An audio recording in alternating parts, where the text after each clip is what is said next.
मैं तो 1.5 साल पहले बीजेपी में आ गया था और हूँ भी बीजेपी में रहूँगा और हैं भी बीजेपी में।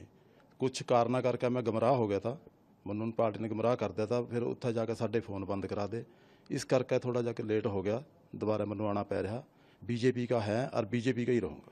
इसकी कोई खास वजह आप बताना चाहें बीजेपी में ज्वाइनिंग की? खास वजह तो नरेंद्र मोदी जी की नीतियाँ तो बहुत प्रभावित हैं, बहुत अच्छे काम कर रहे गरीबों वास्ते, दलितों वास्ते, सारे इस करके बीजेपी के बीच है। और आम आदमी पार्टी छोड़ने की जो वजह है वो बता। आम आदमी पार्टी की तो ज्वाइन करियो नहीं थी, करे तो थोड़ा गुमराह हो गया था मैं बिच नूं, इस करके आम आदमी पार्टी का तो है ही नहीं था मैं। भाजपा ज्वाइन करने की वजह ये रही है कि जो हमारे नरेंद्र मोदी जी हैं, इनकी जो नीति है गरीबों और दलितों के लिए जो ये मसीहा बनते हैं, इनके ही द्वारा मैं जो इनसे प्रभावित हुई हूँ, इसलिए मैंने ज्वाइन की है बीजेपी। और फिर इसमें अगर हम ये पूछें कि आम आदमी छोड़ने की क्या वजह रही है? आम आदमी पार्टी छोड़ने की वजह ये रही है कि इन्होंने मुझे वादा किया था कि मैं मेयर कैंडिडेट बनूंगी, क्योंकि मेरे जो हस्बैंड हैं वो मतलब गरीबों मतलब जैसे वो समाज सेवक थे जैसे, तो वो काफ़ी लोगों के साथ मतलब बहुत अच्छे से मतलब व्यवहार था उनका, लेकिन उन्होंने ना जो हमारी आम आदमी पार्टी है, इन्होंने गलत उनको उसमें फंसाया गया है। मेरे जो पति अब जेल में हैं,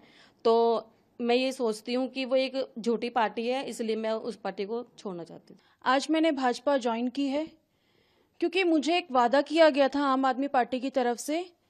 सबसे ज़्यादा मैं उनमें एजुकेटेड कैंडिडेट मानी गई थी मेयर इलेक्शन के लिए, लेकिन एक झूठा वादा किया गया कि आपको मेयर कैंडिडेट बनाया जाएगा, लेकिन एट दी एंड उन्होंने किसी और को मेयर कैंडिडेट बना दिया। तो ये झूठा वादा उन्होंने मेरे साथ किया।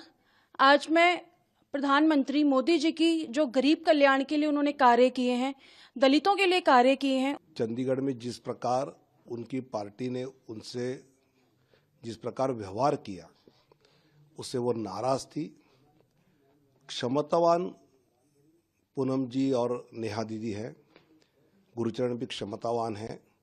उनकी क्षमता के अनुसार भाजपा उनको मान सम्मान न्याय देगी और भाजपा की ताकत प्रधानमंत्री मोदी जी के नेतृत्व में, हमारे राष्ट्रीय अध्यक्ष आदरणीय नड्डा जी के मार्गदर्शन में चंडीगढ़ में आम सामान्य आदमी गरीब कल्याण का काम करने में ये हमारे साथ जुड़ेंगे और मुझे विश्वास है कि चंडीगढ़ के गरीब कल्याण का काम और तेजी से वहां पर हम करेंगे।